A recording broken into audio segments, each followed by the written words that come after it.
podcast, how stories shape and change our lives. Thank you once again, everyone, for tuning in to this next installment of our ongoing and now renamed Mythic Imaginations podcast.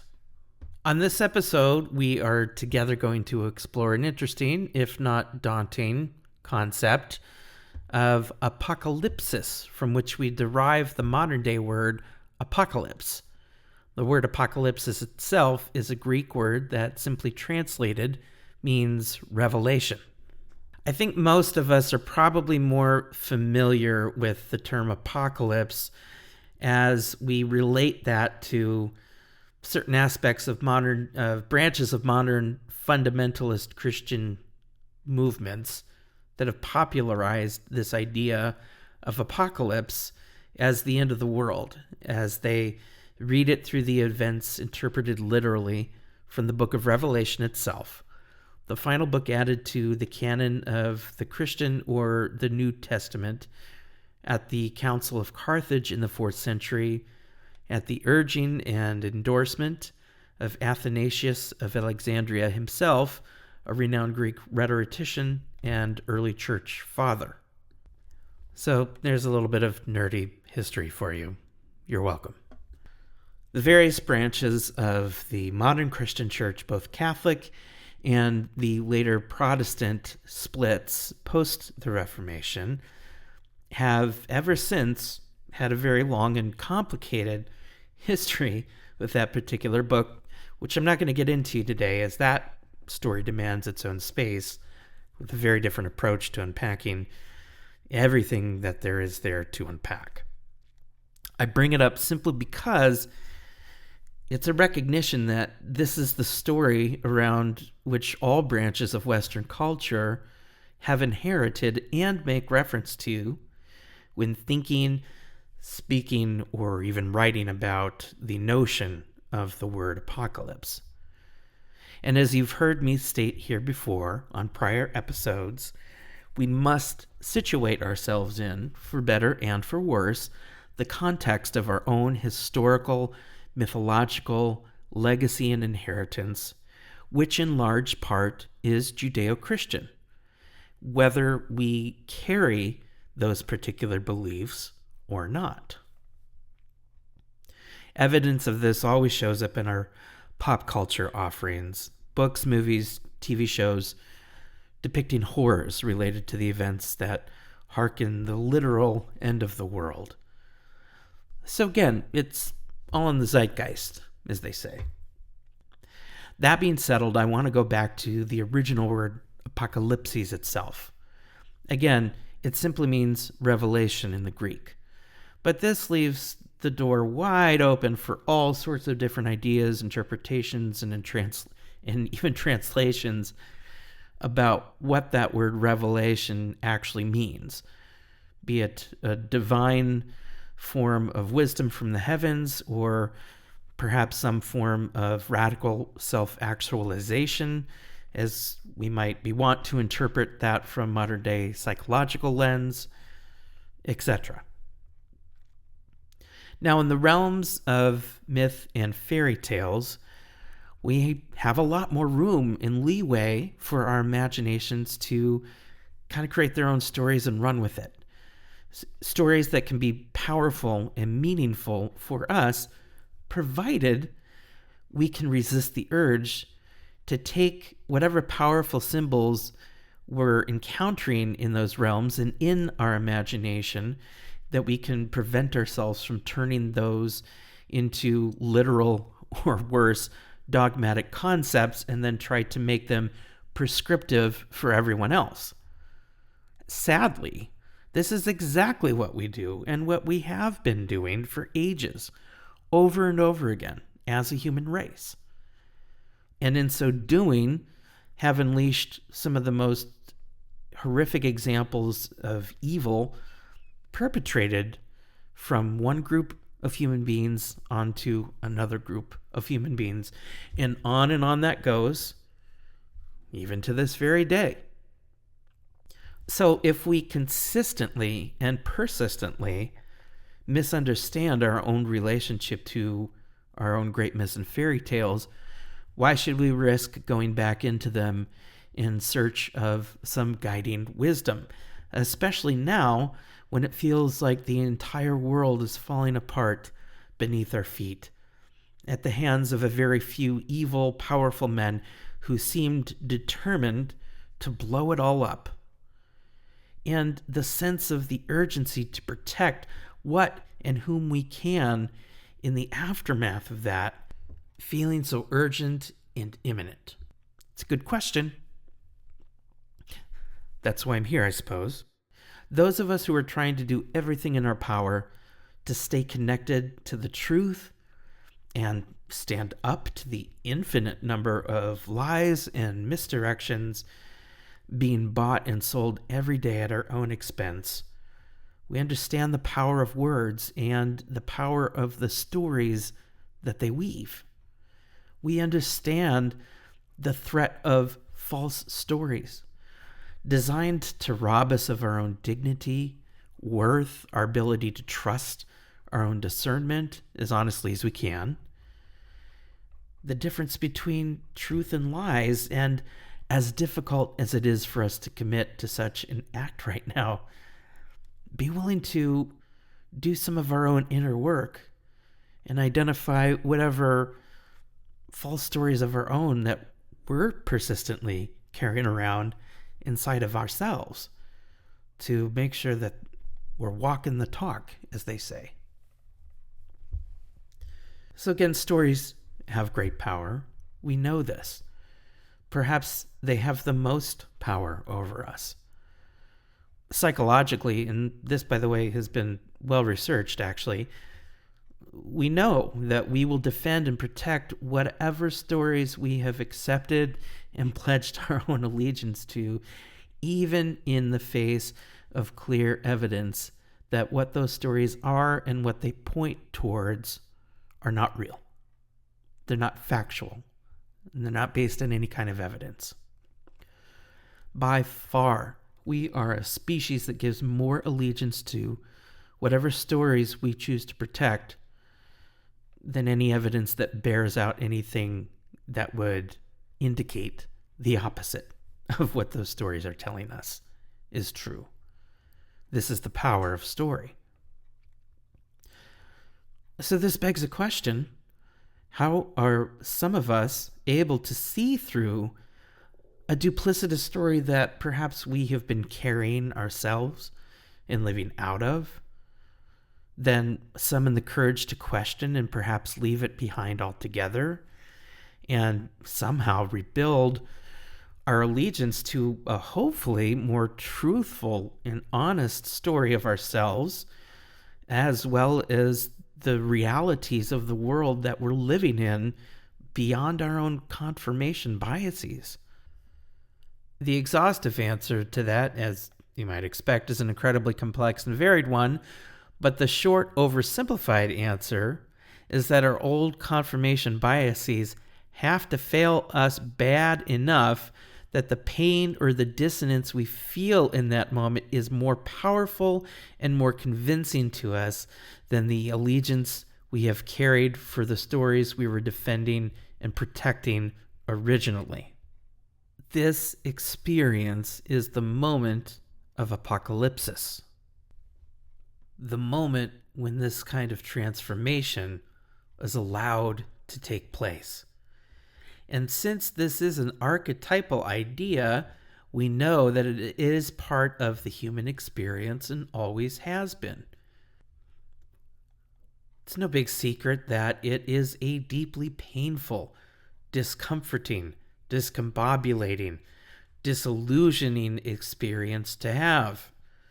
Not to mention the very awful and painful alliteration to which I have just subjected all of you to.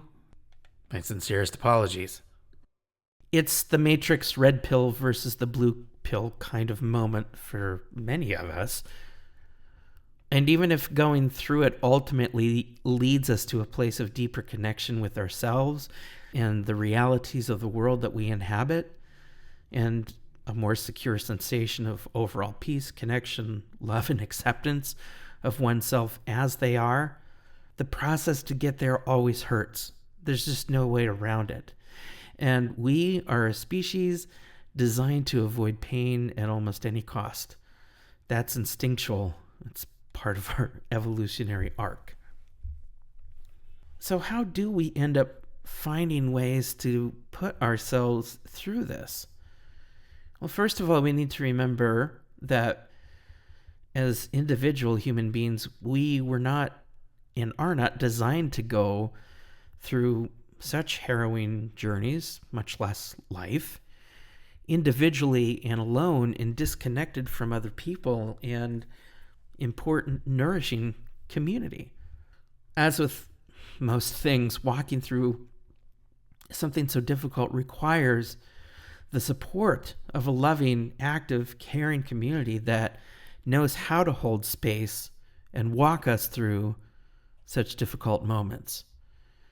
The many rites, rituals, and symbols and cultural myths that have evolved over time have done so for the purpose and the benefit of those to help them walk through such treacherous journeys through hell, hoping to find something a little bit closer to a kind of heaven on the other side. Of course, as we've talked about before, in our modern world, we have all but splintered those kinds of communities into pieces in so many different ways.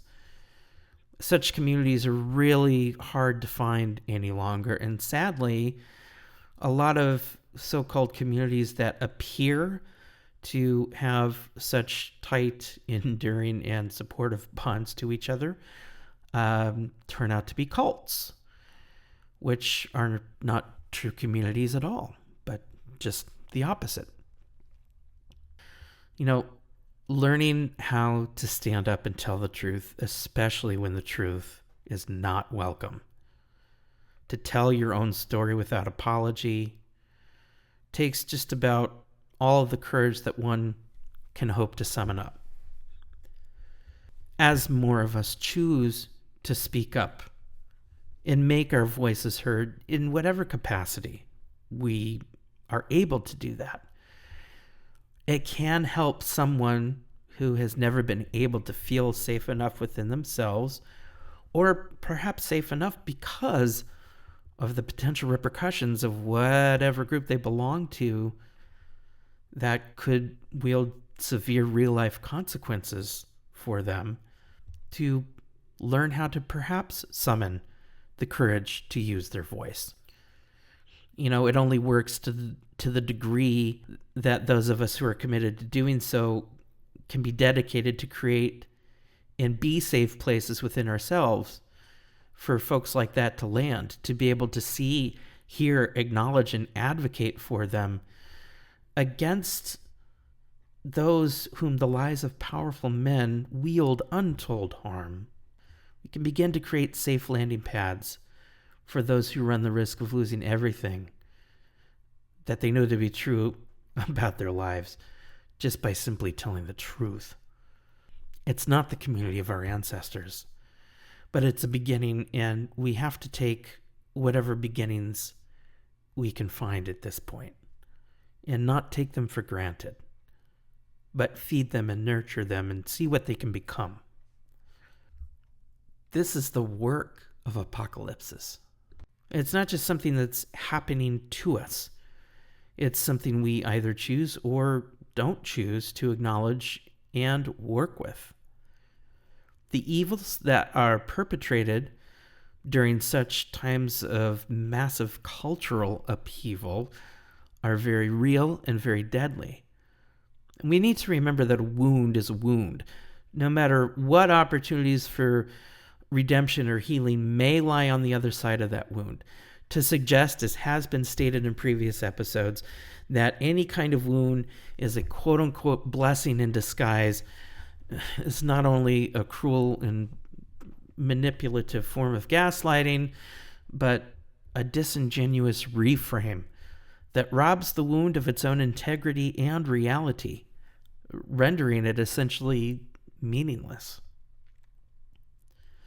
Part of the work of Apokalypsis is to bear witness to the lies and the evils that are being perpetrated upon any and all member of our species during such times of upheaval. This is the essential work of the prophets in ancient texts. Contrary to our modern misunderstanding of a prophet as a soothsayer or a fortune teller, prophets rather choose to read the landscape of the story that the people that they are watching are inevitably writing themselves into, along with any and every consequence that comes about from making those false stories and choosing them over and over again. And again, to bear witness to that reality, to try to tell the truth. Prophets are not omniscient, and they don't see everything that there is to see or know. None of us are capable of that. But the prophetic tradition becomes eminently more powerful when it gets connected to other prophetic calls or cries, sounds and rackets and disruptions that are also bearing witness as well. That's why there's nothing more threatening to the powers of evil and the powers that be than the risk of disparate prophetic voices learning how to come together and speak as one.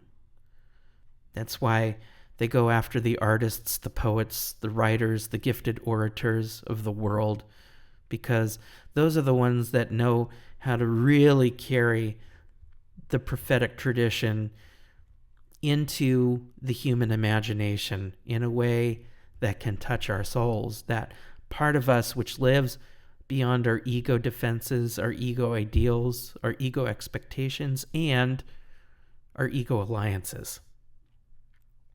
Apokalypsis does not indicate or infer the literal end of the world. It does indicate perhaps the end of the world as we have known it, to which we can hearken to but really never go back. It asks much of us. It perhaps asks everything from us. It asks us to walk willingly into the pain, the reality of the pain and the sorrow that is being wrought upon us. It asks us to reveal to ourselves whatever old or false stories that we're still holding on to that we need to learn how to let go of.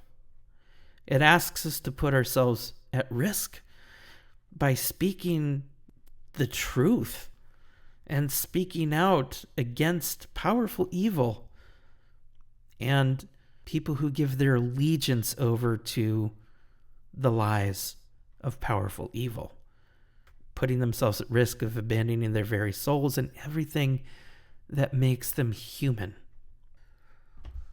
So why do some of us choose to do it?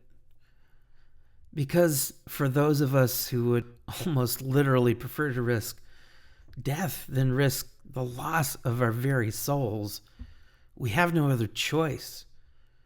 Being a prophet isn't sexy. It doesn't bring you any glory or renown. It may in fact make you a target. It could put you in harm's way. But again, if your soul won't let you betray yourself, somehow we need to recognize that as a gift. And not just for ourselves, but quite possibly for others who need the strength and the sound of our own voices to give them the encouragement they need to risk doing the same thing. And that somehow we get better at figuring out how to do this all together. Hope is not an individual endeavor. It's a collective responsibility. Our ancient stories give us the gift of showing us how that works and how we can continue to make that choice to participate in the stories of hope. Even when we still feel despair, exhaustion, discouragement, sadness, anger, all of the things, all of which are feelings we are allowed to have and give expression to, by the way. When we grow tired of bearing our part of that load, someone else is there to step in, to step up and pick up the slack. That's how that works. Now, I have some of my own, I call them touchstones, to help me come back to myself and the realities of myself and my own small world that I inhabit after I've exposed myself, maybe too long, to the overwhelming amount of evil and stupidity currently being worshipped, paraded, lauded, and celebrated in our world right now.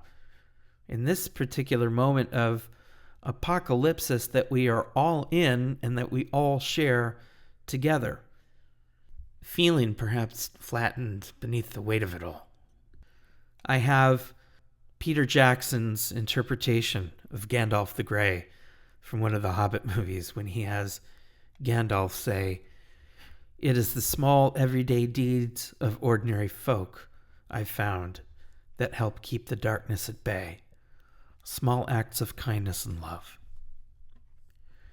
I have the oft-quoted inspirational wisdom from the Talmud, teaching me, do not be daunted by the enormity of the world's grief.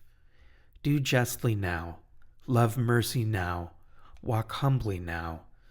You are not obligated to complete the work, neither are you free to abandon it.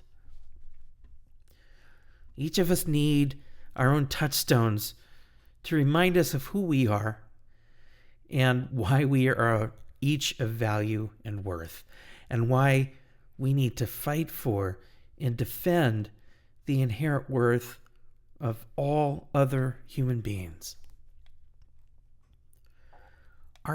Our powerful stories exist. They are there to drive us whether we acknowledge them or not, whether we want to or not.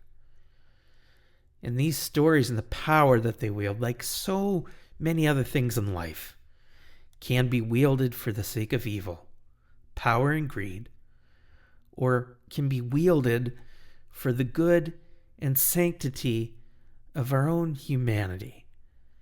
I choose to do the work that I'm doing here because I believe in the power of storytelling to help both illuminate the hidden wisdom and mysteries of the human imagination, as well as teach us to be humbly receptive of that wisdom, to learn what it means to be good, responsible stewards of that wisdom, to allow that wisdom to change us and to heal us and to teach us how to treat ourselves with more love and compassion, which by extension teaches us to treat each other with more of the same. I want to say thanks again to all of you who have been following these episodes up until this point, that continue to do so, to new folks who are maybe just tuning in for the first time. I genuinely hope that this can continue to be a safe place for people to learn how to get curious about their own stories and find the courage to continue to bring in a reconciliation where once there may have only been pain, trauma, loneliness, and woundedness. So be well, my friends. Be well even when you're hurting, even when hope feels like something impossible to grasp. Be well. Be bold. Hang on to your voice and the sanctity of your own humanity. Defend that sanctity for all others against all those who would willingly try to strip them and us of our inherent dignity and worth as human beings for their own selfish aims and thoughtless ends. Be the safe landing place for those who may have lost everything by choosing to speak truth and love. As we learn how to do that together, hopefully this continues again to be a place where we continue to create space to explore the wisdom of our imaginations, even in the middle of Apokalypsis. Be well, be safe. I'll see you next time.